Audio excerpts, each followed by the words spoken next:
السلام علیکم ورحمۃ اللہ وبرکاتہ۔ یہ وظیفہ آپ جمعہ کے دن پڑھ لیں، دشمن بھی قابو میں آ جائے گا اور دشمن کے شر سے بھی انشاءاللہ العزیز آپ محفوظ رہیں گے۔ اکثر لوگ دشمنوں اور حسد کرنے والوں کی وجہ سے پریشان رہتے ہیں۔ جمعہ کا دن ایسے دشمنوں کے لیے خاص دعا کرنے کا دن ہے۔ وظیفہ سن لیجئے گا، نماز فجر کے بعد 7 مرتبہ آپ نے سورۃ الفیل پڑھنی ہے۔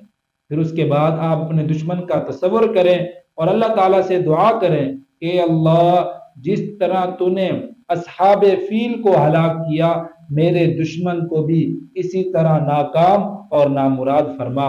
پھر اس کے بعد آپ نے 100 مرتبہ یا قہار کا ورد کرنا ہے۔ پھر آپ نے اللہ تعالیٰ سے دعا کرنی ہے کہ اللہ، میرے دشمن کو میرے قابو میں کر دے، میرے شر سے محفوظ رکھ اور ان کے شر کو مجھ سے محفوظ فرما۔ جزاکم اللہ خیرہ۔ وعلیکم السلام ورحمۃ اللہ وبرکاتہ۔